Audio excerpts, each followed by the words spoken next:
Hey guys, I thought this was pretty cool, so I figured I'd show it to you. Basically, I've got the PlayStation 3 controller completely working with Rappelz.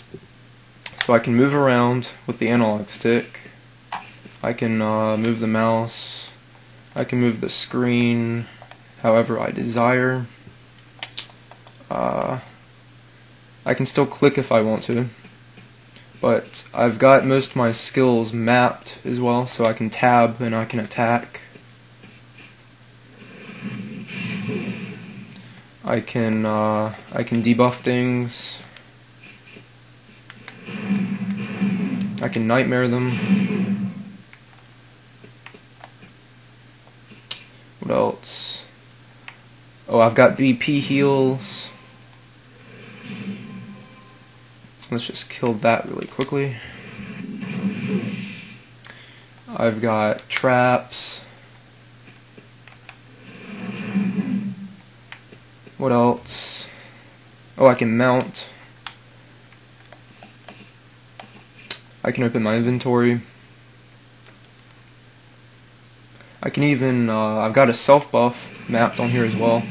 That's pretty much my only self buff, so, well, other than these.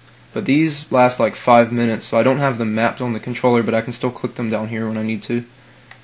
So basically I've pretty much got everything set up on here that I use most of the time. Now you might ask, well, what's the point of using the PlayStation 3 controller when it's probably much easier to use the mouse and keyboard? Well, I submit to you that I'm not doing it for practicality, I'm doing it for fun. So it's just a new way to sort of play the game that makes it a little bit more interesting for a while.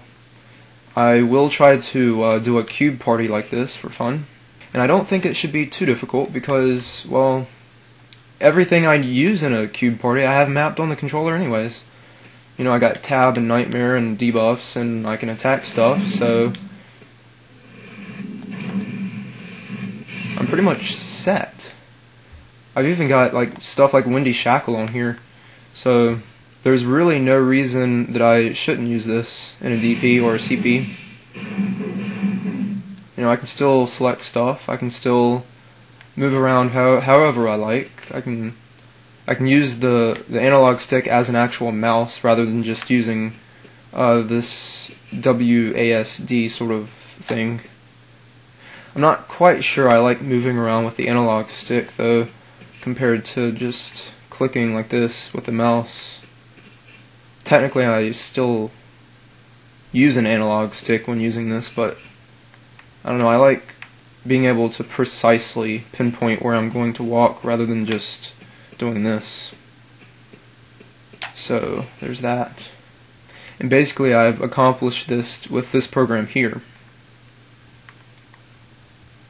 You can see all my buttons mapped. You can even see what buttons I'm currently pressing, which I think is pretty cool. Whoops.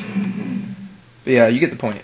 If you want to know how I've done this, it wasn't just with XPatter. I had to use a few other programs.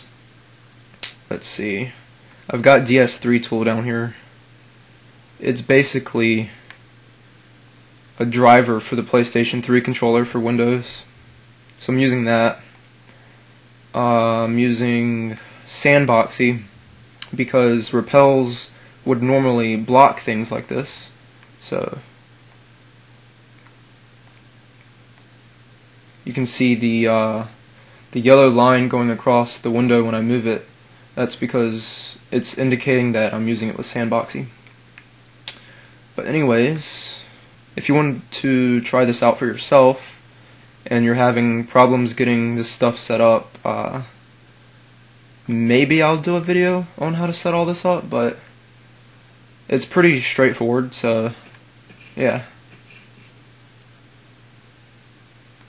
If you have anything to add or any questions, let me know down in the comments. Thanks for watching.